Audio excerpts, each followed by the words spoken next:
right? So, I mean, I'm just calling this, the whole unit is called functions, right? And again, functions means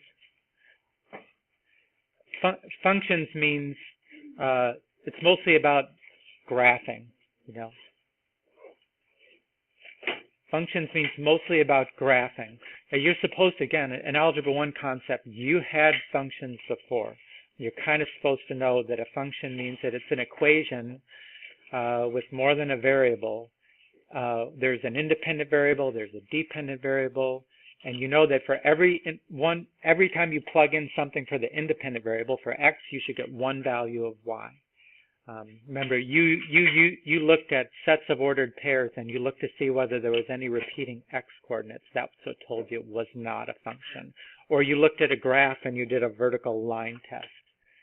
And if it crossed in more than one place, you said it's not a function. Because that meant it had more than one y value for the same x value. So that's what we're doing here. Now, the newer concepts that we're having to deal with here, these are just the ones that we're doing today.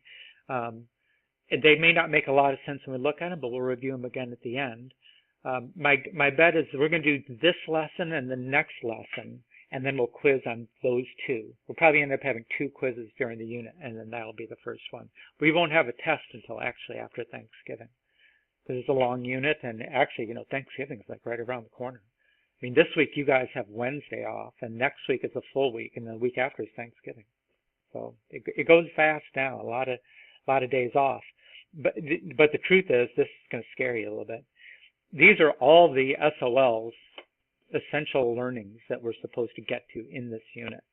And like I said, it's a lot of stuff.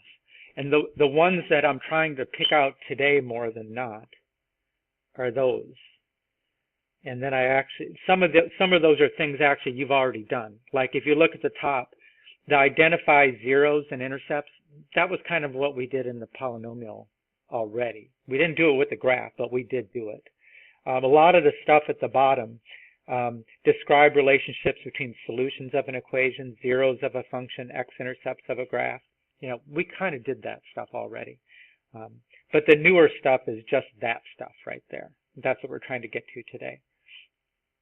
Now, the extra credit homework after the last test was to have copied these next 2 slides, which really just gets at quadratic functions, which again is something that it's not in the Algebra 2 SOL. It's probably in the Algebra 1 SOL. I don't know to what level of detail. But just to review, the graph of a quadratic function is a parabola. A parabola is kind of like a U, right? The bottom of the U, if it opens up, is called the vertex. The standard form of a quadratic function is ax squared plus bx plus c, something we've already dealt with. And there's 2 things that we can tell about the graph of the parabola by looking at the standard form. One of them is, if that a is a positive number, we know it opens up. If the a is a negative number, we know it opens down. The plus c is the y-intercept. And the y-intercept can be a useful point to graph in any kind of function. Okay. A parabola is symmetric with respect to a vertical line drawn right through the middle. And you know, that line is called the axis of symmetry. It's not really part of our SOLs this year for what we're doing, but it does make sense. What it means is that, you know, if you draw the vertical line right through the middle, if there's a point which is 2 to the right of that line, then there should be a point 2 to the left. It's got to be exactly symmetric, right? Now, sometimes we get it in that form, and sometimes we get a parabola, a quadratic function in what's called vertex form. Vertex form is like that. A times x minus h in parentheses squared plus k. Right? You can't look at the k anymore and say that's the y-intercept. It's not. Okay? What it is the y-coordinate of the vertex. So in this form, vertex form, hk, those are the coordinates of the vertex. So you know that, which is useful to know. And the a is the same a as in the standard form, which is, it tells you whether it opens up or down. And actually, you know, it'll tell us a little bit more, and some of that will come out in the next lesson. But if if the absolute value of A is greater than 1, it'll make it go up faster. If it's less than 1, it'll make it go up slower. Okay. So those are things we copied. We actually talked about these 2 slides before we took the 9-week test, just in case there was something on there. I think they got rid of all that stuff before we took it because we asked them to. Now the new stuff, the stuff that we didn't already talk about, starts here. Now I'm just going to go through these new concepts first. What do we mean by increasing and decreasing of a function? Because that is something we're supposed to know. A function is increasing when you look at it from left to right and it looks like it's going up, which means the y values are getting bigger, right? If from this point to this point, the y values are going from -4 all the way to +6. They are increasing, right? So you're going to say that it's increasing from this point to this point. It's decreasing from -2,6 to 0, 0 because it's going down. It's increasing from 0, 0 to 210, and it's decreasing from 210 to 5, 0. Now the way you write that is you use an interval notation that looks like a point, but it's not actually a point. When you're talking about labeling intervals of increasing and decreasing, it's really, really important that you understand that the intervals are intervals of x. We're not using the y values to describe where it's increasing and decreasing. You're only using the x values. And for example, if I wanted to show or to say where it's increasing between these 2 points, then it would look like this. Parentheses, -8, comma, -2. That is not a point. That's telling you the x value on the left of where it started to increase and the x value on the right for where it started to increase. Okay? Or at the right where it stopped to increase. If I want to say the interval where it's decreasing between those 2 points, then, again, I'm going to draw a little. That interval is -2, 0, right? It's an interval of x. How would I describe the next interval of increasing? Matthews and Ashley muted here. Who's that? Matthews and Ashley muted.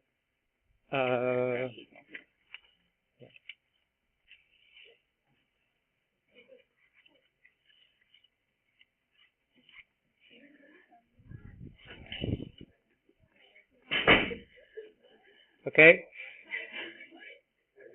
How would you describe that interval where it seems like it's decreasing? That next one. Or sorry, increasing from here to here. 0 on the left, 2 on the right. Right? That's how you describe that. What about this interval from, it looks like it's decreasing in there. How do I describe that interval? 2 on the left.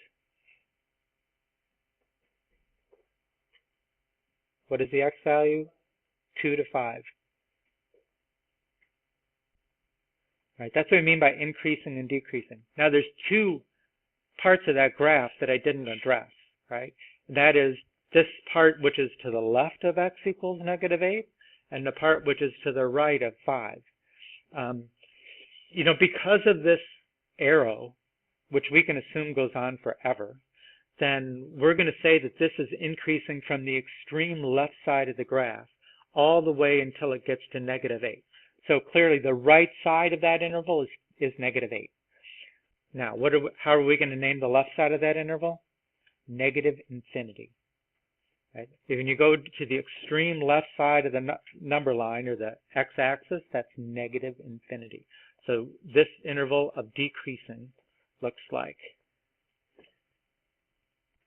-infinity, comma, -8. Right? How do you think we would name the interval to the right of that, which is an increasing? Using the same logic.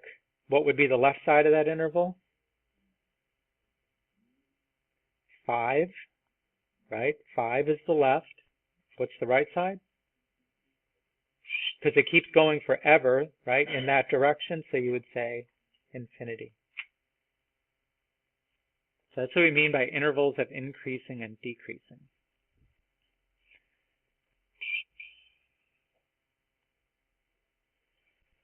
Okay, turning points, which you can also call like local maximum or local minimum.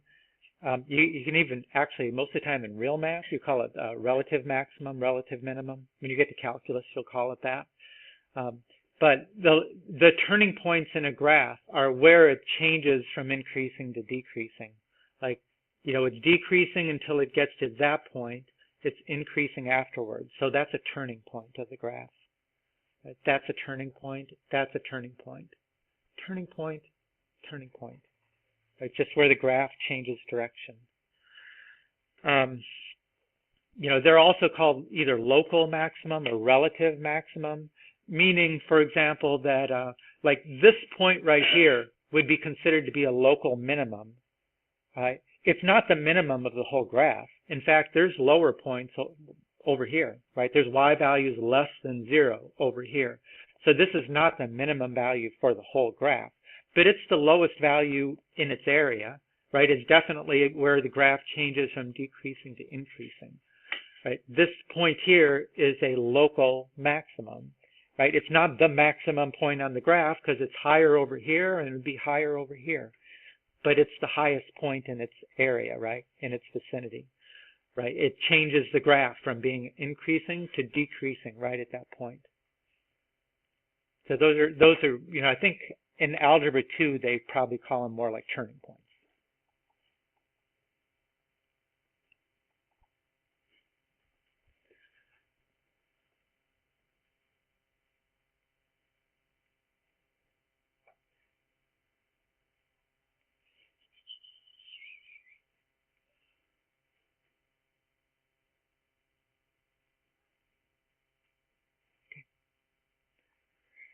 Okay, end behavior. End behavior means what's the graph doing at the extreme left side of the graph and the extreme right side of the graph. Now, we already said on the previous slides, at the extreme left side of the graph, that's where x is approaching. When you see x arrow negative infinity, that means x is approaching negative infinity. Does it ever get there? Can you ever reach infinity?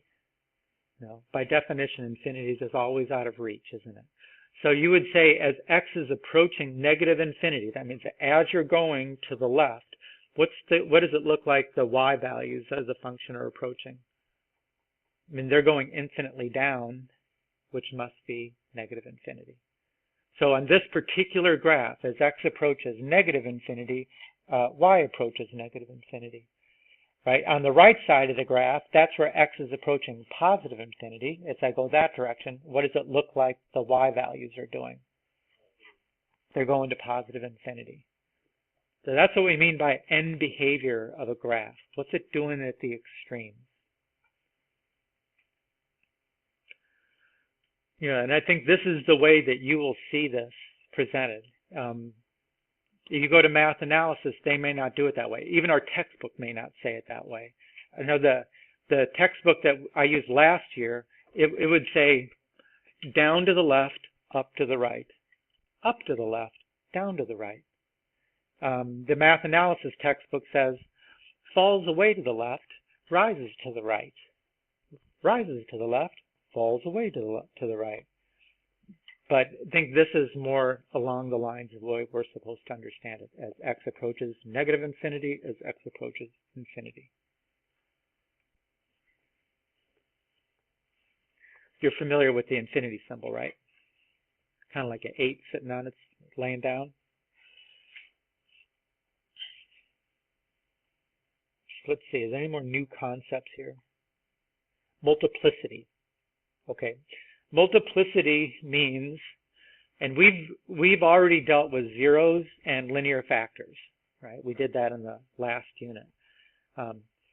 Multiplicity is when one of those linear factors is raised to a power higher than 1. I mean, I think sometimes they'll even they won't necessarily exclude that possibility that even when x is raised to the first power, that's a multiplicity of 1. But even in our textbook, I think it said only state the ones where it's higher than 1. So for example, in this here, the zeros would be -2 and -3. But we would say that the multiplicity of x equals -3 is 2, because that factor is being raised to the second power. That's what multiplicity means. Right? The g of x to the third, x plus 1 to the fourth, what are the zeros? Right? The 0 that comes from a factor of x is 0. Right? That's what you would plug in here to make the whole function equal 0. But because it's raised to the third power, you would say 0 has a multiplicity of 3. -1 is the 0 that comes from this factor, and it has a multiplicity of 4. That's what we're talking about. When we say multiplicity, we just mean what's the power of the factor of that 0.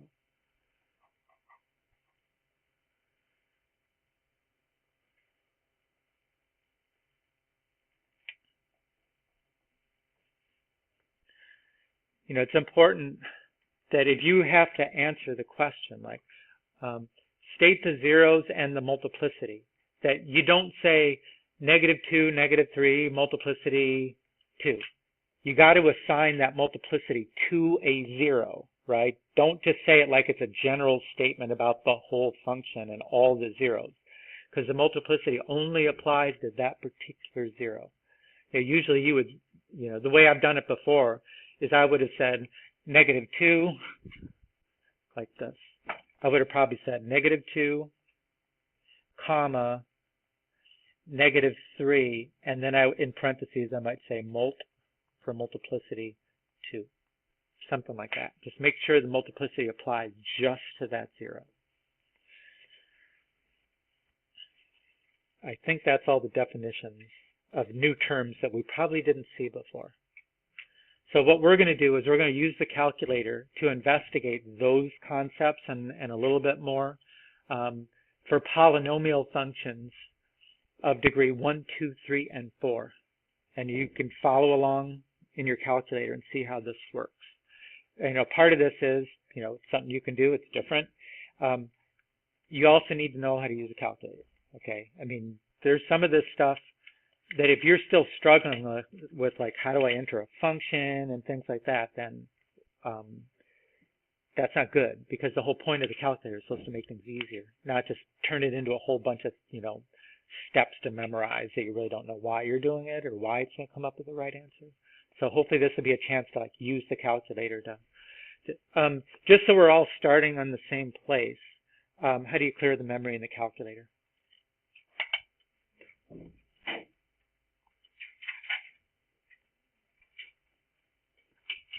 You clear the memory by going second plus sign, right? And you'll see a menu, you'll see a list of items there, right? And hit 7, and then 1, and then 2. Madison. Okay? Pick up the calculator, start to work.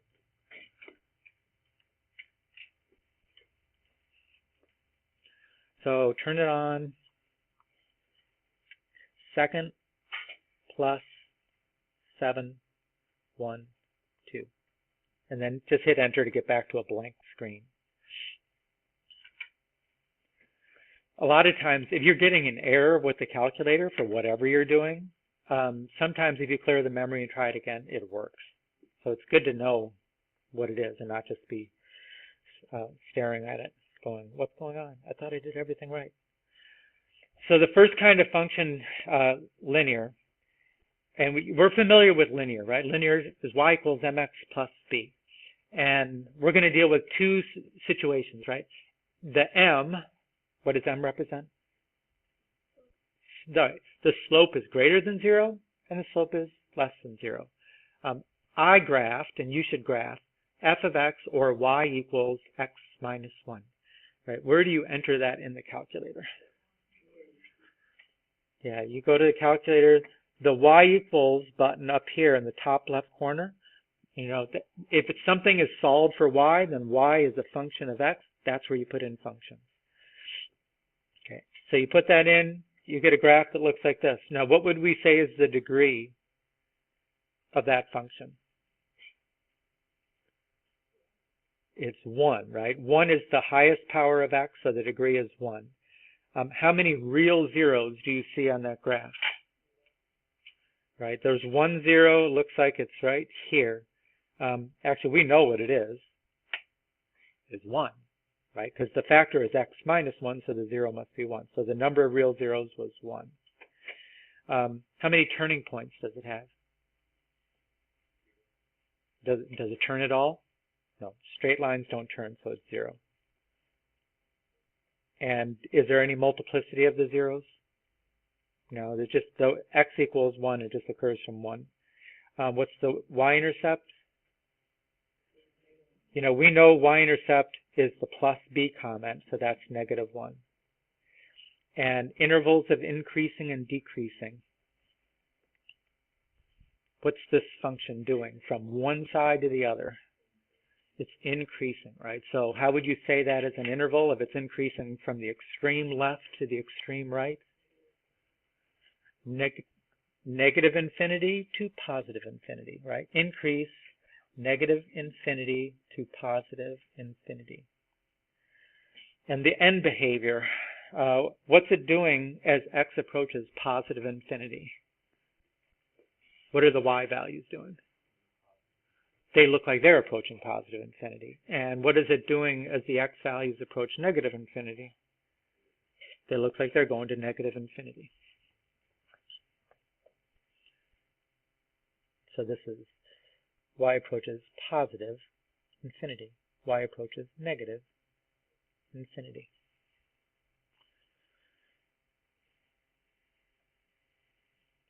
Is everybody able to enter the function in the calculator? You can see all that? Okay. Now, the only thing different with this is now we're going to let it be a negative slope. And, you know, we know what that means. We know that means it's going down from left to right. That's not new. Hope you can see these negatives okay. So let's see. What's going to change in this? Yeah. Okay. So let's say this one, y equals -x minus 1. Right? So first I hit the y equals button, where I've got all these y's equal, and I want -x. Now, in case there's any confusion here, when you say negative, not subtract, but negative, you need to be using this key, which is all the way at the bottom, right? It's a smaller little negative sign. And then I hit the x. Where's the x button? Yeah, can you see my cursor moving around that button there? Yeah, it's that button right there. And then the minus is a different key. That's this one on the right. That's the operator. And there's the 1. Right, that's how you enter it in the calculator. And you hit the graph. Graph is on the top right. And that's what we're looking at on the side. Does that explain it, Ashley? Okay. So in this one, we should be able to go through this one pretty quick. What's the degree? 1. The number of real zeros. 1. Number of turning points. Multiplicity of any zeros. Yeah, I mean, if you just 1 or NA or whatever. Y-intercept? -1. The intervals of increasing and decreasing. What is it doing from one side to the other? It's decreasing, right? Decreasing. Now, in the last few days, I think maybe one of the 3A or 4A, somebody was saying in their mind they thought they were like starting here and then looking to the left and saying, well, it's increasing as I look from here to here, right? But that's not the way you look at it for increasing and decreasing. You look at it from left to right, right? So you don't say it's increasing here and it's decreasing there. You say it's decreasing from here to here, okay? So that would be decrease only, and that is from negative infinity to positive infinity. And the end behavior, what's it doing as x approaches positive infinity? No.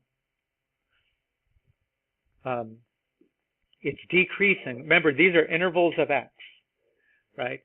So, I mean, it's always got to be that the lesser number is on the left because you're starting on the left side of a number line. Should be lesser values. Never should be flipped. What's this graph doing as x approaches positive infinity? Negative infinity. What's it doing as x approaches negative infinity? Positive infinity. Okay. So this is going to negative infinity, positive infinity. Not bad. Okay, then we move to quadratic. Okay, and we already said in those first couple slides, we know that this a, when it's in standard form, we know that the a means it opens up, right? So in this case here, I am choosing a is greater than 0, but I'm actually not giving you the function in standard form. I want to be in factored form, what this book calls in intercept form. But you can still see that the a is greater than 0 because if I FOILed this, it's positive x times positive x. It's positive x squared. And what are the zeros here? Just looking at it. Negative 2 and positive 1, and they match up with what we're looking at on the graph. Okay. So let's start answering the questions again. Okay, the degree is 2. The number of real zeros is, real zeros are x-intercepts, right? 2. The number of turning points, 1. The multiplicity of any zeros, there's no factors raised to a power, so we'll just say 1, right? The y-intercept, again, the y-intercept now, since it's not in this form, you can't see it directly, but how can you calculate what the y-intercept would be? It's just 2 times negative 1. I mean, it'll be the constant term, so it's actually just multiply the last. 2 times negative 1, negative 2. There you go.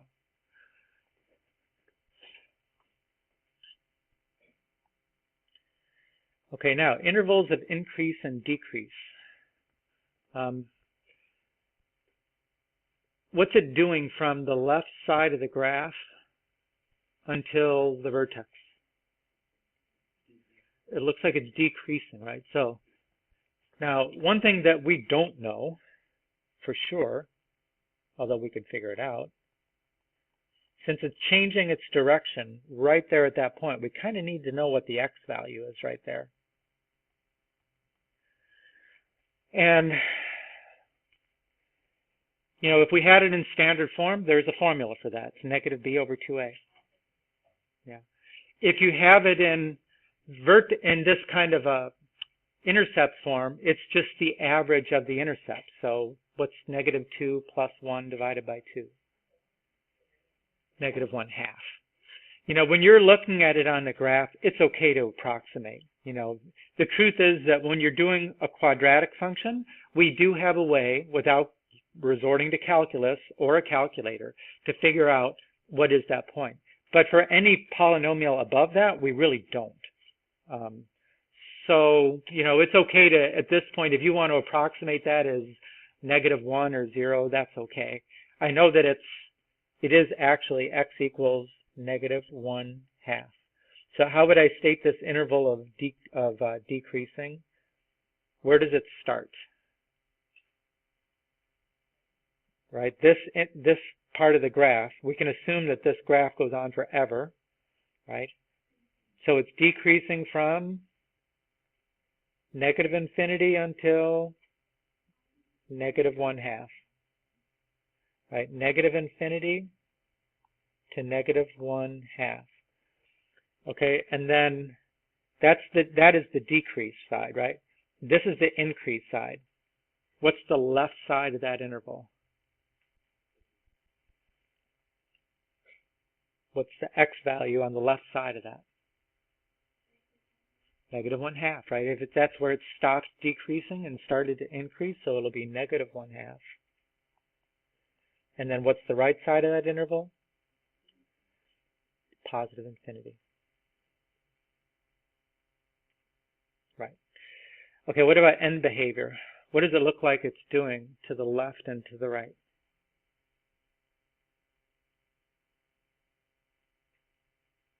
As x approaches negative infinity, the graph is approaching, look at it, positive infinity. As x is approaching positive infinity, the graph is approaching positive infinity, both times. Right, so these are both plus infinity, plus infinity.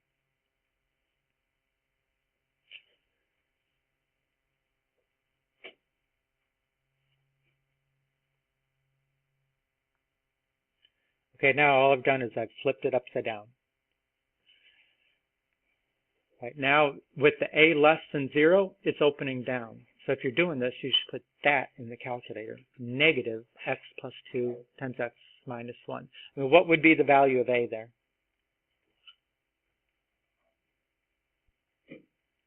What would be the coefficient of the squared term? Negative x times x, negative x squared. What is a? Negative 1. What is the y-intercept? Well, when you multiply 2 times negative 1, you get negative 2, but then you got the minus, so it's positive 2. There you go. So the degree is still 2. The degree is 2. The number of real zeros is 2. There's still one turning point. The zeros are still multiplicity of 1. The y-intercept is 2. The intervals of increasing and decreasing. What's changed from the last? Because it's opening down, now it's to the left of the axis of symmetry, it's increasing, and then it's decreasing. But we'll still use the same cutoff, negative 1/2.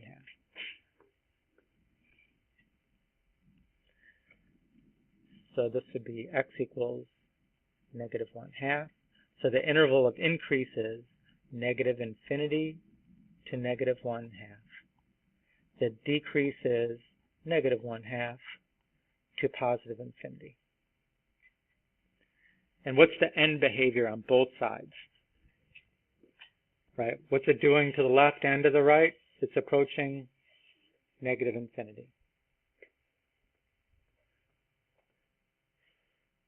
Negative infinity, negative infinity.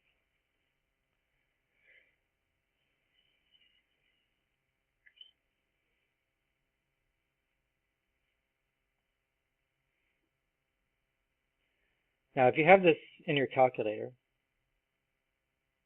let me on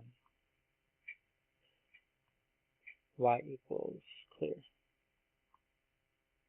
Come on, don't do that to me. Clear. Negative parentheses x, what do we say, plus 2 x minus 1.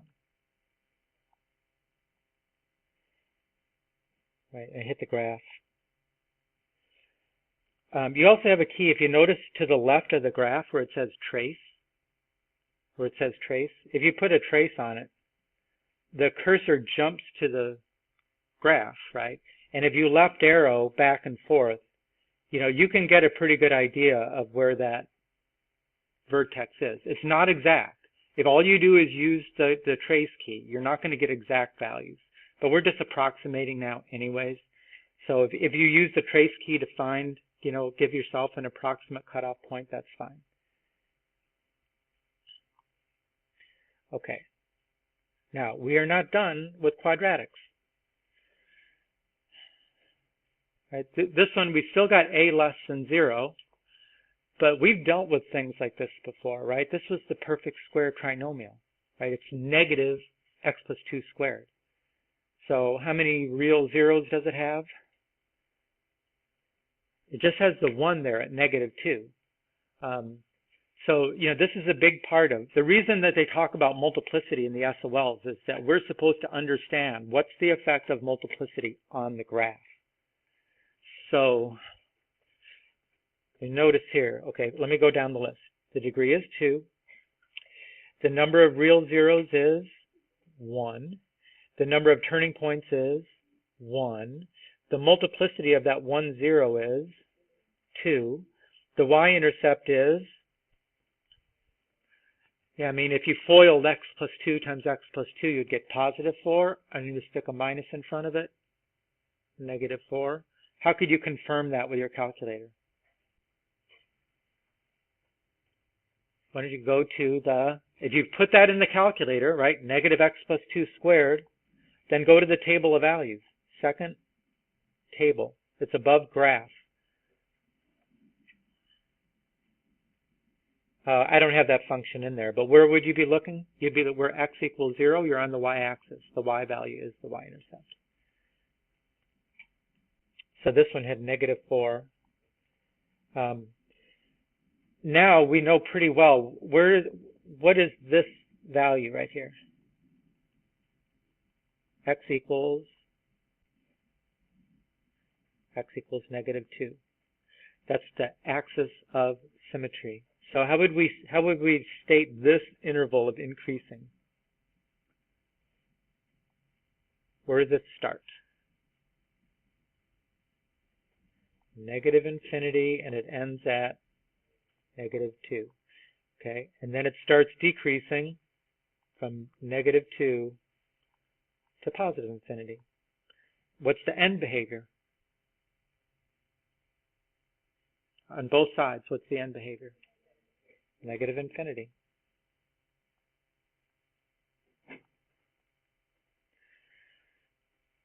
Okay, so notice that what we'll find out is that when you have a multiplicity that's even, then when the graph hits the 0, it actually reflects back on the same side of the x-axis. It doesn't change sign.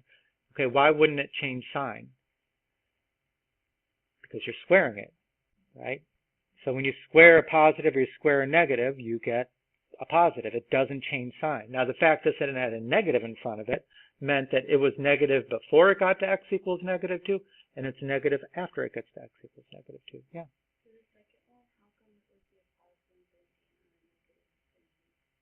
They're both negative infinity.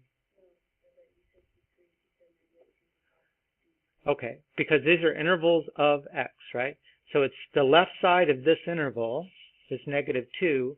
The right side is positive infinity, right? So it's a different, different than the end behavior, different infinities going on. Okay, cubic.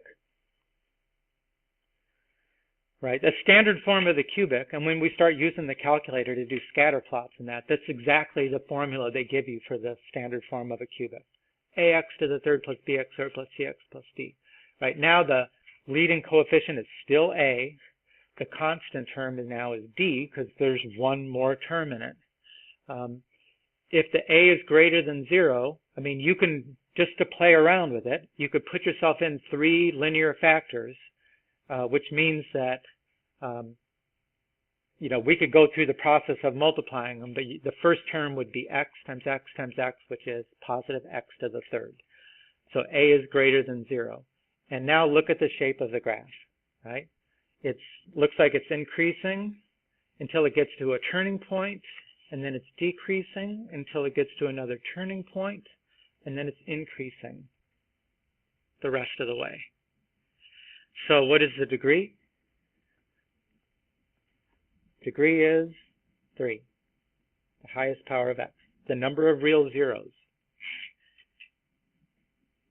How many times does it cross the x-axis? 3 times, right? 1, 2, 3. How many turning points does it have? 2. Multiplicity of any zeros? Any of them have a multiplicity greater than 1? No, they're all just still 1. What is the y-intercept?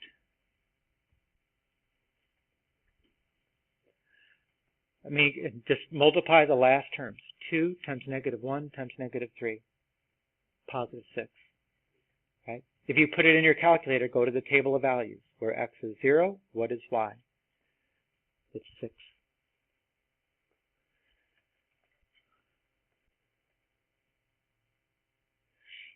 Intervals of increasing and decreasing. So let's see. I'm going to estimate that it looks like that is a turning point, x equals -1. And I'll estimate that this is a turning point. Right, that's x equals 2.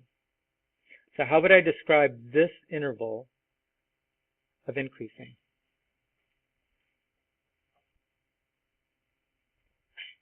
Yeah. -infinity until -1, right? In round parentheses. -infinity to -1. Okay, what about the middle interval, which looks like it's decreasing? -1 to +2. But then there's another interval of increasing, right? Starts here and goes to the right.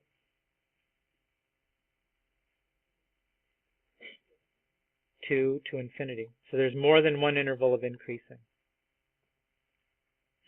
Again, those values are probably not exactly at -1 and 2. And we don't have a nice handy formula, -b/2a, to calculate those. That's a lot of what you do in the first part of calculus. You figure out how to find relative maximum and minimum by doing what we call derivative. It's not hard. It may sound like, well, wow, that's got to be bizarre. No, it's probably easier than half the stuff we do in here. But you're able to find exactly where that point is. Okay. So end behavior. What's this thing doing on the left side of the graph? I mean, you assume that these arrows go on forever, right, to the left and to the right. So as it approaches -infinity, it looks like the graph is approaching -infinity. Oh, that was the wrong, because I got these kind of upside down. -infinity. And as it approaches +infinity, if x goes to the right, y goes up, +infinity.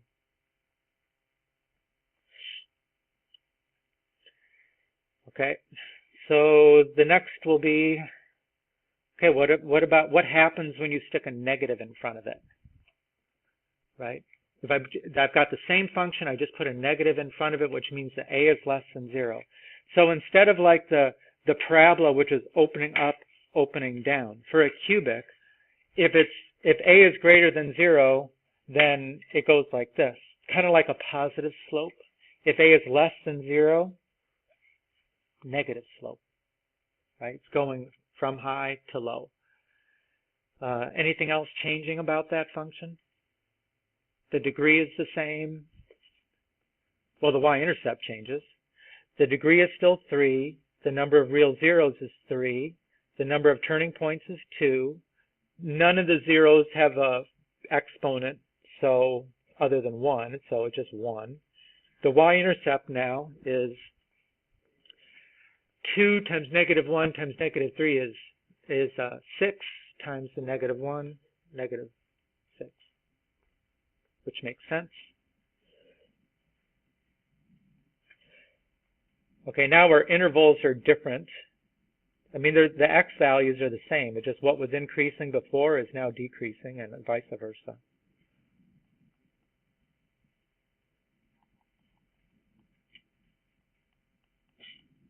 Right, so we're going to say it was decreasing from -infinity to -1. It's increasing from -1 to 2. And it's decreasing again from 2 to infinity. And the end behavior, how does that compare with the last slide? Exact opposite, right? Now, as x approaches -infinity, the graph approaches +infinity. As x approaches +infinity, the graph approaches -infinity. So this is +infinity, -infinity. -infinity, +infinity. Okay, now what would happen if one factor was squared? I didn't have that. There should be a negative in front of that. What happens if one of those factors is squared? Okay, the zeros are -2 and +1, right? So notice for x equals -2, the graph goes right through the 0 to the other side. Because it's raised to an odd power, it does change sign when it gets to the 0. But for x equals 1, it's squared. So actually, it comes up and it touches the x-axis, but it stays on the same side. It doesn't change sign. That's the effect of multiplicity. That's the effect of multiplicity, right? That's like one of the main learnings from the SOLs that we're supposed to understand. The degree is 3. The number of real zeros now is 2. The number of turning points is 2. The multiplicity of zeros, well, for x equals 0, x equals 1, we have mult 2. The y-intercept is, you would multiply -1 times -1, which is 1, times 2 is 2, times a negative, -2.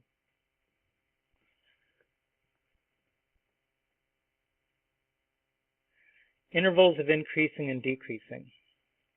Right? This one is still kind of an approximation. We'll call it -1. This one is not an approximation anymore. We know exactly where that thing is changing directions, right? It's at x equals 1. Right, so the interval from the left side of the graph to that point, increasing or decreasing? Decrease, right? And how would you give that interval? What's the left side of that interval? -infinity. What's the right side? -1. And then it's increasing, right, from here to here. How are you going to state that interval? -1 to 1, and then it's increasing from 1 to +infinity. What's the end behavior? As x approaches -infinity, the graph approaches. As x approaches +infinity, negative. So +infinity, -infinity, +infinity. Okay, then there's actually one more situation here. What if you have a factor, one factor, and it's cubed? So we would say the 0 is -2, and the multiplicity is 3. And the fact that it's odd means that when the graph is going to get to that value, x equals -2, it's going to go to the other side. It'll change sign because that's raised to an odd power.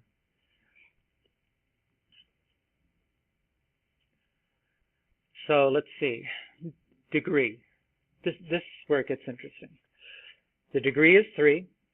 The number of real zeros is 1. The number of turning points.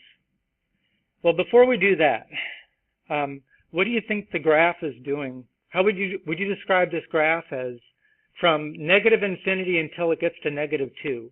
What would you describe it as doing? Increasing or decreasing?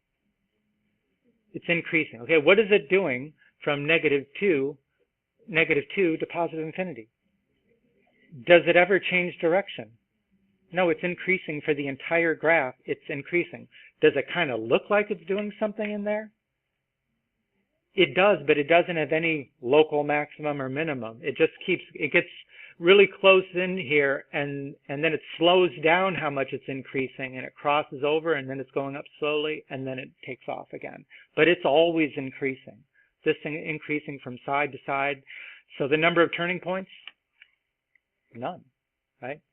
That's not, I mean, that's for us doing what we're doing here. In calculus, you would take a derivative and you would find a derivative. You would find a local minimum or maximum at x equals -2. But that's not what we're doing here. Number of turning points, 0. Multiplicity of the zeros, there's only 1, and it had a multiplicity of 3. The y-intercept would be 2 to the 3rd. 8. 1, 2, 3, 4, 5. Kind of hard to see what it's doing, but it's crossing at 8.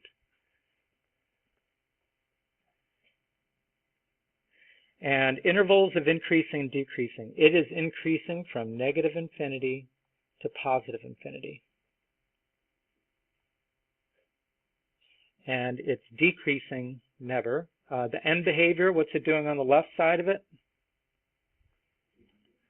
It's approaching negative infinity. To the right side, it's approaching positive infinity.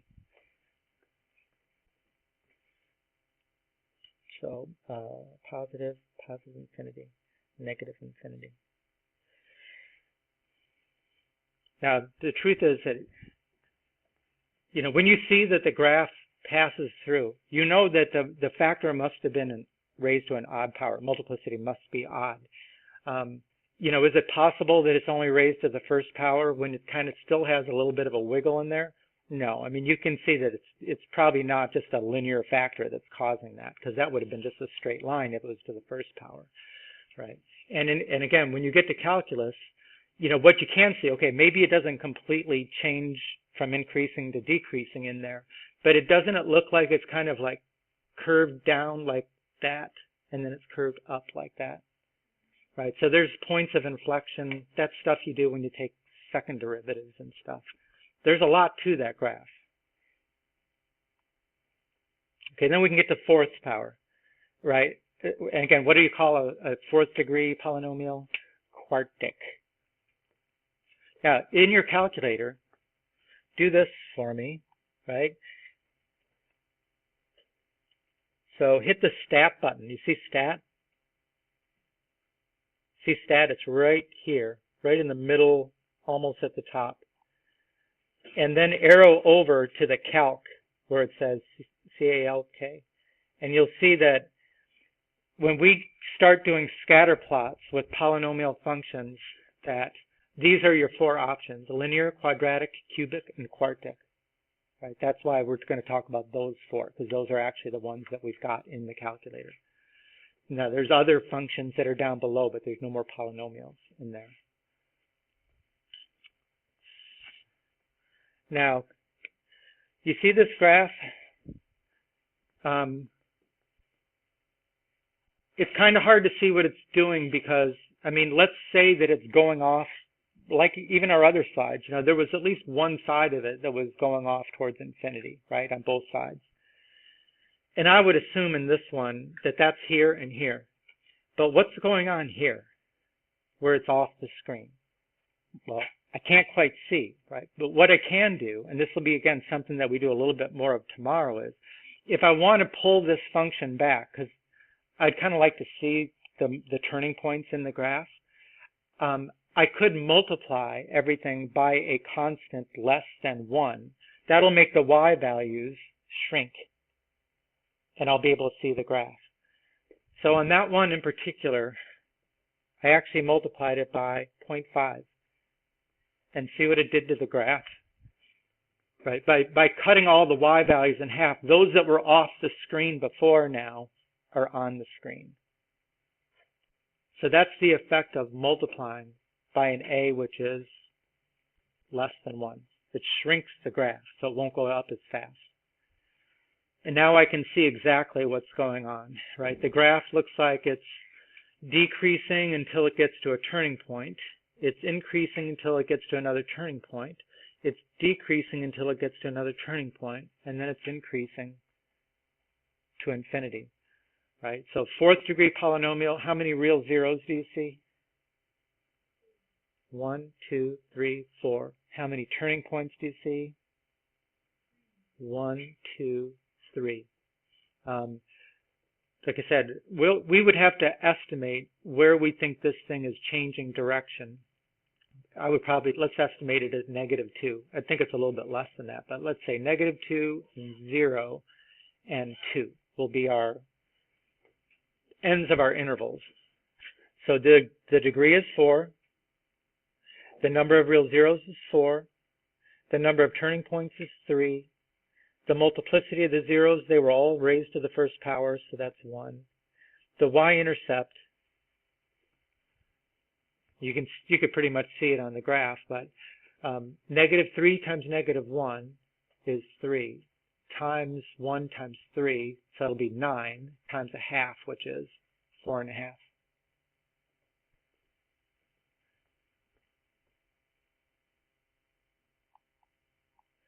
The intervals of increasing and decreasing. Again, I'm going to call that x equals -2. I'll call that x equals 2. And this is 0 for sure. So I'm going to say the interval of decrease from -infinity to -2, increase from -2 to 0, decrease from 0 to 2, and increase from 2 to infinity. And what's the end behavior on both sides? Right? On both sides, positive infinity.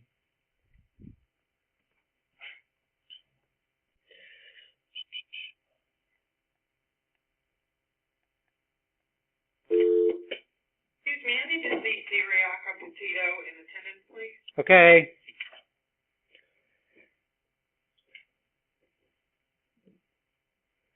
So now the only difference between that one and that one is I put a negative in front of it. So again, what's the effect of the A? I mean, if you look at this 4th degree polynomial, it's kind of like a 2nd degree polynomial, right? 2nd degree polynomial is a parabola, and it opened down when A is less than 0. It's kind of what the 4th degree is doing, right? And so what else is going to change here? I mean, I think we'd still cut it off at -2 and 2 and 0. The degree is 4, the number of real zeros is 4, the turning points is 3, the multiplicity is 1, the intervals of increase and decrease just switch, right? And the end behavior now on both sides is -infinity. So what will we expect to see if I start squaring one of those terms? Right? What's the effect of having a multiplicity, an even power, on one of the factors? What do you expect to see on the graph? Right? Look at the different zeros. -3, -1, and 2. Right? What's the difference between the one that has a multiplicity of 2 and the ones that don't?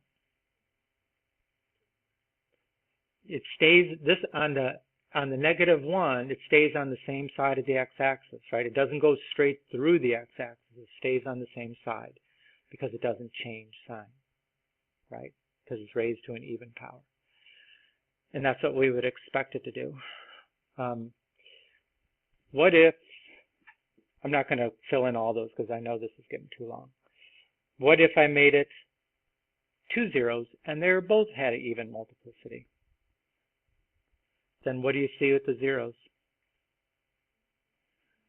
They both stay on the same side, right? So now, at -3, the graph touches -3, stays on the same side. -3 or +1 stay on the same side because they both have a multiplicity of 2.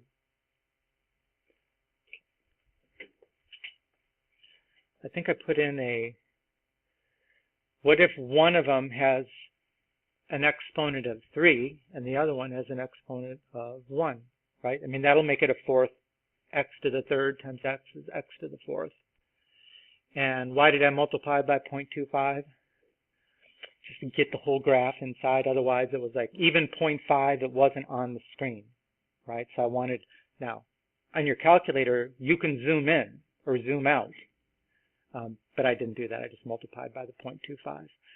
So what do we expect when a 0 has a multiplicity that's odd? We expect that the graph goes through the 0 and changes sign to the other side.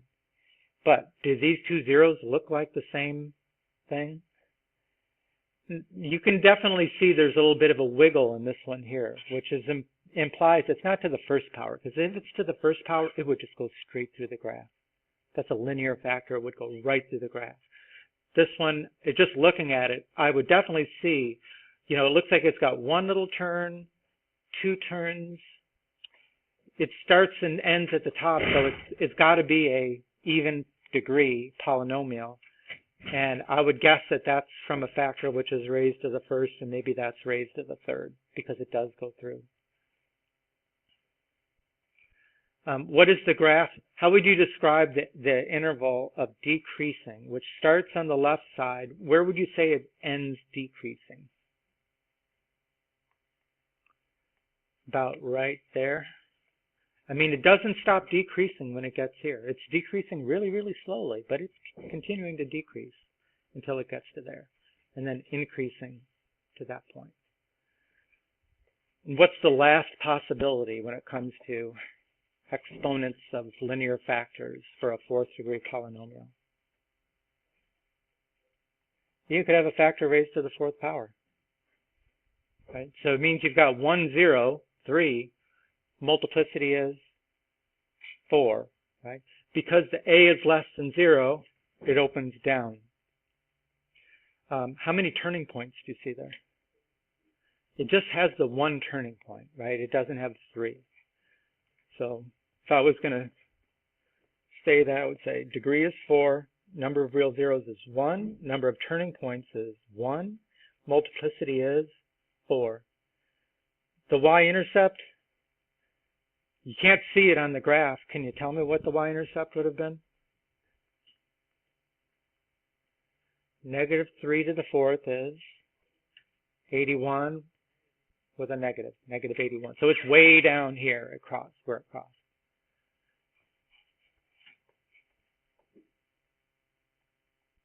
Again, if you put this in your calculator on y equals, then look in your table of values at x, when x is 0, read the y value. That's the y-intercept.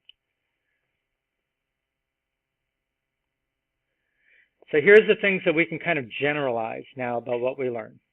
If the degree of the polynomial is n, then you can expect the number of real zeros is less than or equal to n. In every case we saw, we had, except for multiplicity comments, most of them had that number. I mean, we didn't really show it, but, for example, a fourth degree polynomial, how many real zeros does it have if it looks like that? How many times does it cross the x-axis? 0. But, if it's lower, then it'll cross in 4 times. Does it, could it be, what if it goes like that? How many real zeros? 2. So we know how many total zeros does it have. By the fundamental theorem of algebra, it has 4 complex zeros. 2 are real, 2 must be imaginary.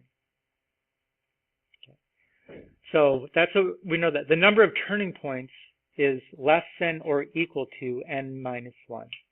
Right? So a straight line, which is degree 1, had no turning points. A parabola, degree 2, had 1 turning point. A cubic had 2 turning points. So n minus 1. If the multiplicity of a 0 is odd, then the graph passes through the 0. If the multiplicity of the 0 is even, then the graph stays on the same side of the 0, of the x-axis, I should have said. Right? Remember that intervals of increasing and decreasing are intervals of x values. Right? Don't give the y values, it's always x values. And that's probably like one of the main mistakes that we make. And the next one, I kind of copied the whole thing from there. We already saw part of it. But this is known as leading coefficient test. Right? We know that whether or not the thing opens up or down is totally dependent on what is the leading coefficient. Is it positive or negative, right? If a parabola, if the a is greater than 0, it opens up. If the a is less than 0, it opens down. So all we really need to know to tell whether or not the end behavior, what is it doing at the extremes, is what degree is the function, and is the leading coefficient positive or negative. That's just in general terms. if it's odd, like what is the degree of this, would you assume? 2 turning points, so probably a cubic, right? Since it's odd, and what would you assume is the leading coefficient is positive, therefore it has this kind of a shape. And so as x approaches negative infinity, y approaches negative infinity. As x approaches positive infinity, y approaches positive infinity. If the degree is odd and the leading coefficient is negative, then it just reverses direction, right? What's the degree of this, does it look like? Probably 4th, right? It has 3 turning points. And, you know, generally has this kind of a shape. The leading coefficient must be positive because it opens up, right? So in general, if you've got an even degree and a positive leading coefficient, then it should be approaching positive infinity, positive infinity. If you have an even degree and a negative leading coefficient, then it should be approaching negative infinity, negative infinity. Called a leading coefficient test.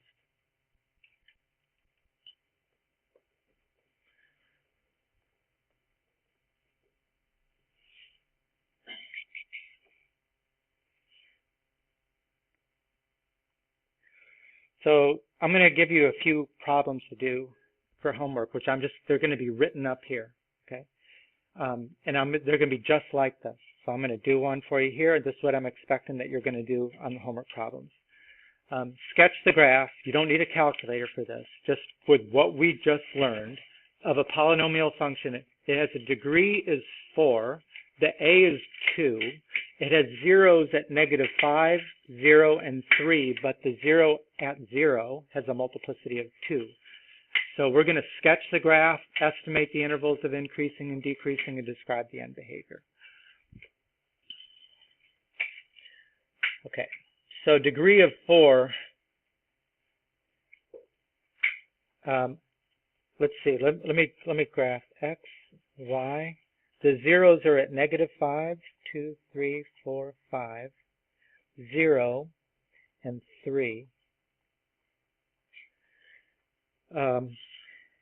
So even degree, positive leading coefficient, because a is 2. What should be the end behavior? Remember, even degree, that's the bottom. Even degree, positive leading coefficient. What do you expect it's doing on the ends? It's positive in both directions. So we would know that this graph must be coming down like this, right? Goes through, and what is it going to do when it gets to the x equals 0? Yeah, you know, we know that it's got to be going like this somehow. So it's got to have another turning point in it, and it's actually at 0 because of the multiplicity of 2. So the graph would look something like that. Just from the information I was given. Leading coefficient test, where's the zeros, what's the multiplicity? That's what the graph looks like. Intervals of increasing and decreasing. Let's see. I'm just going to estimate, and that's all you'll be able to do. That's x equals -3. This one we know for sure, right? That's 0. And maybe that looks like a 2.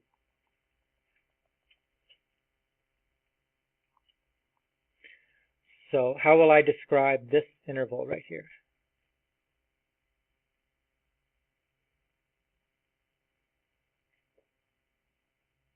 What is it doing from the left side of the graph until it gets to x equals -3? It's decreasing, right? It's decreasing, starting at -infinity, ending at -3, right? It's increasing in this interval here, right? This is an I, and that starts at -3, ends at 0, right? Then it's decreasing. Where does it start to decrease? 0. Where does it end? right? We said up here, x equals 2. And then it's increasing again. How do we describe that interval? Starts at 2, goes to positive infinity. Right? What is the end behavior? What is it doing on the left side of the graph? As x approaches negative infinity, we kind of already used this to sketch the graph, but we do need to be able to describe it.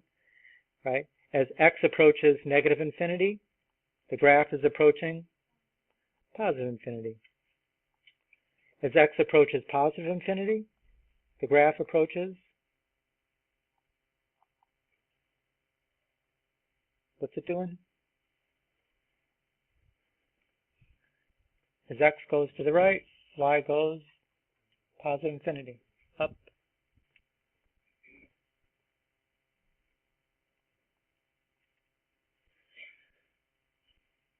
That's it. So I'm going to give you like 4 scenarios like that, and you need to do the same thing. Just sketch a graph with the right zeros using the multiplicities, estimate the intervals of increasing and decreasing, and describe the end behavior.